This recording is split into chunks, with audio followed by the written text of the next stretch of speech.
Hi everybody and welcome back to another Love English lesson. I'm Sabra, your British University English teacher, and as you could see, today we're looking at 3 of the secrets of connected speech.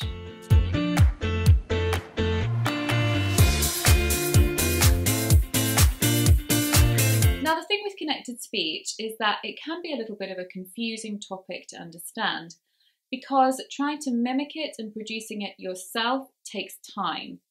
And at the beginning, I don't necessarily advise that you do that. However, connected speech is really important in terms of being able to understand native speakers, as we do use connected speech all the time, as do all languages. All languages have some way of connecting their speech and losing certain sounds to speed up communication, essentially, and out of laziness.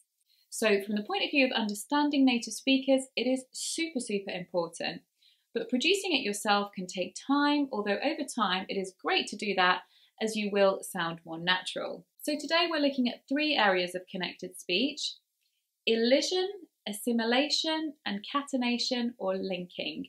We're not going to do intrusion. I might do that in another video if you would like me to, but I've covered that a little bit in one of my videos in how to speak fast and natural English, which is up here if you want to watch that. But today we're going to focus on those 3. An important thing to point out, everyone, is how much connected speech is used will really depend on the formality of the situation. So if it's more informal, we'll use more connected speech. As well as that, the regional accents, so certain regional accents will blend their sounds more than others. And finally, also the speed of the conversation. So the quicker somebody is talking, the more likely they're going to blend and link their words and use lots of connected speech. So those are 3 things to bear in mind as we go. So we're going to start by looking at elision. And elision is essentially where sounds disappear because they are eaten by other stronger sounds. So the more dominant sounds will take over and will remove those less strong sounds. Quite often it will be unvoiced sounds like t. Typically t is often lost. Now, it's not just with sounds, it can even be with words. So often we can replace things like to and you, we can replace them with a schwa sound and things like that, and we'll lose the longer sounds. So it can even be a word that is lost, like in fish and chips. In England, we don't really say fish and chips. We're far too lazy. We say fish and chips. And we lose the and we just have a little sound to connect the two.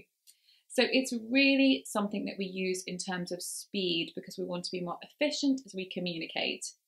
Now let's look at some examples of this. For example, if you hear the term most common, we don't really say most common and say the T. We'll just say the most common, because we know that the T is there and the words are still very clear anyway, so that sound is lost. Another example would be next door. Again, we're quite lazy to say she lives next door because we have to say next and really put the effort in there. So instead of that, we say she lives next door and we go straight to the D sound. She lives next door, she lives next door. Much easier to say it like that and it's still clear. Another example would be, what do you think? What do you think? So very often, instead of saying, what do you think? We say, what do you? And this is where we go straight to the D sound, and again, we skip that T. What do you think about that? What do you think about that? Very common to hear that. Even in formal situations, we might occasionally say, oh, what do you think about that? Because it's just we're so used to hearing it that it doesn't seem informal to us. Another example of this is the reduction gotta instead of got to, I gotta. And this is where, again, we've skipped one of the T sounds. So instead of saying I've got to, we can hear those 2 T sounds. We just put them together, I gotta. And it even sounds a bit like duh instead of tuh. And Leila made a great video on a lot of the reductions in English, so you can see that up here. So elision can also, of course, be where sounds are lost and become schwa. Like, for example, in the phrase, would you like a cup of tea? Would you like a cup of tea? Nobody says it like that in England unless they're in a very formal situation. They would say, would you like a cup of tea? Would you like a cup of tea? And they would often push together and they would say cuppa instead of cup of. So there we've lost the O sound and we've lost the V sound, and that's just become a schwa, a cuppa. Would you like a cup of tea? So that's also where sounds are lost. So the next one is catenation or linking. You can call it either. And this is not where a sound is lost, but it's where words get pushed together and can actually sound like a new word. They can actually sound like a different word to the original one. Now this happens when one word ends in a consonant and the next ends in a vowel. So these naturally go nicely together. Like for example in an apple or an egg. Very hard to say an egg. It's nice and easy to push them together. An egg, I'll have an egg. I'll have an apple. They nicely link together. I'll have an apple. I'll have an apple. I'll have an egg. I'll have an egg. She has beautiful eyes. She has beautiful eyes. Where these words are pushed together, we can actually even create a new word. Beautiful eyes, beautiful eyes. So the beautiful, the ul, and then the eyes. So that L, it can sound like beautiful lies instead of beautiful eyes. And this is where it's hard with connected speech. It can be quite confusing in terms of comprehension. If someone quickly said, she has beautiful eyes, you might hear beautiful lies instead of beautiful eyes. See if you can hear an extra word that has been created by two of these words being pushed together in this sentence. YouTubers often get burned out by all the hard work they have to do. YouTubers often get burned out by all the hard work they have to do. It's true, guys, we do work very hard. Okay, it was burned out, which became doubt, burned out. You can actually hear burn, doubt, which can actually sound like a new word, the word doubt. So it can be confusing. So we push together and we create these new words. So having an awareness of this and how words can change when they're pushed together is really important when it comes to understanding native speakers. Think it over, think it over. Why don't you think it over? Why don't you think it over? We push them together because they nicely slot together instead of saying, why don't you think it over? Which is quite a mouthful if you say it like that. We say, why don't you think it over? Why don't you think it over? The next one is assimilation.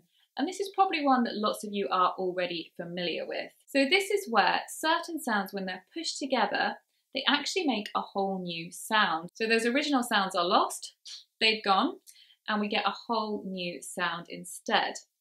So this is typically in, for example, when we have the t sound and the y sound, t and y, and also when we have d and y, and t and y. So when these get pushed together, they make a new sound. Now t and y, they make ch. So when you have one of these sounds at the end of a word and at the beginning of the next one you have the other sound, we can actually get ch, the sound ch. So t and y together, they make ch. Now d and y together, they make j. So as you can see here, guys, these are the phonemes. And do not be confused by the fact that this phoneme here for the y sound, that looks like the letter J, as in jam. It is not the j sound. The j sound is symbolized by this phoneme. English is definitely very confusing. So just as a quick review, t and y make ch, d and y make j. Now let's look at some examples. Don't you like it? Don't you like it? Won't you come over later? Won't you come over later? I'll meet you later. I'll meet you later. Now these that we've just looked at, you will probably hear them in informal speech. They are really quite informal. In fact, I probably wouldn't use them very often. Maybe meet you, I might say if I was speaking quickly. Don't you as well, if I was speaking quickly. Of course, don't you has been made famous by the song by the Pussycat Dolls. Don't you wish your girlfriend was hot like me? Don't you wish your girlfriend was hot like me? You will definitely hear it in certain regional accents amongst young people. So it's very common and good to be aware of it. Don't ya, won't ya, meet ya. Now let's look at d and ya. Did ya, would ya, could ya, should ya, behind ya. Did you like it? Did you like it? Did you do the shopping? Would you like to go out? Would you like to go out? Would you like a cup of tea? There's a car behind you. There's a car behind you. So as you can hear, guys, we've now got a j sound instead. Would you? Could you? Did you? Now to finish off, guys, I've got some sentences that I would like you to practice. So I want you to listen to me saying them first. They've all got connected speech in them.